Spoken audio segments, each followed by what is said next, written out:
Somebody catch me. Hello all, we are going to test this 70D Canon camera because the batteries are almost dead and I need to get this video up right now. I don't have a whole lot of time, so that's why I'm always in a rush. Alright, what we're going to continue to talk about is plastic pollution. Now, I want to take you over to the board and show you some new research that's come out that's absolutely horrific, and it affects absolutely everybody. Let's go over to the board and check it out.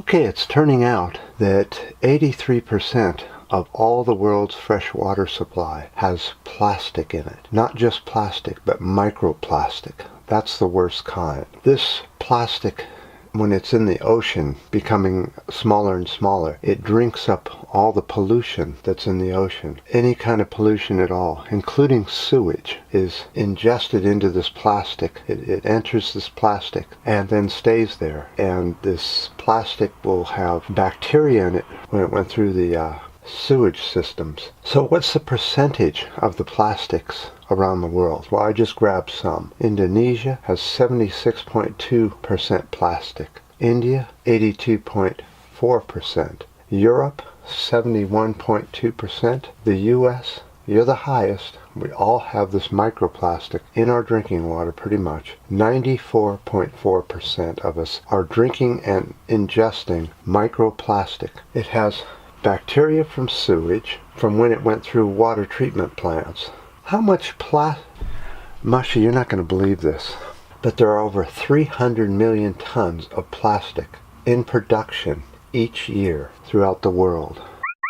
Okay, while I was doing this research, I was really surprised to find out how much of these tiny fibers and microplastics there are in the water and where they come from. So apparently, people that use fleece in their jackets and wear fleece, the artificial kind. Fleece is a polyester fiber, meaning it's made from petroleum products and breaks down just like plastic does. So they found that when you use a fleece jacket and you go washing it and you put it through the dryer, thousands of pieces of this microfiber that gets into the dryer and is then put out into the air for us to breathe. So this microplastic is ending up in our air, in our water that we drink, and in our food. I've been calling out with every breath. I've been hanging on. And is a really good source of bacteria pollution in our own bodies from sewage. If you want to do something about this, you do not want to buy fleece, nylon clothing, acrylic clothing, rayon, spandex, and latex. All these are really bad clothing choices because it's basically just made of plastic of one type or another, and it will break down and it will get into the environment. So let's go through the natural fibers you can wear. Now these come in two types, plant and animal. Of course, animal would be wool, and plant would be linen, cotton, silk. Questioning whether hemp at this time is in that category. Hemp can be processed and it ends up acting more like rayon than actual natural fiber. So hemp is kind of questionable at this time.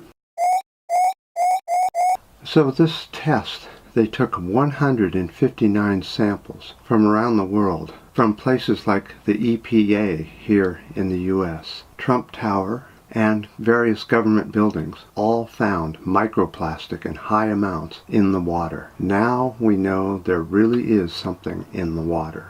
Speaking of which, we're watching a certain hurricane headed towards Florida, leaving a trail of destruction behind of it. And of course, this is another huge hurricane. It's another biggest, most powerful 100-year flood, 500-year flood, 1,000-year flood. It'll be interesting to see what they call this one.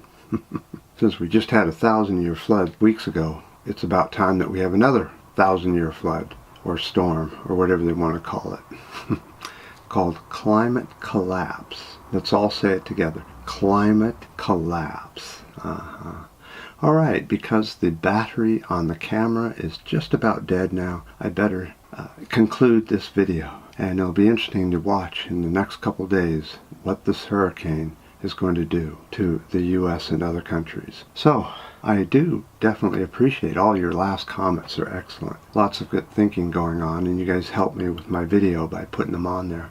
I definitely appreciate it. All the ups and the downs and the new subscribers, and until next time, on a foggy, very uncomfortably warm, humid California day. in your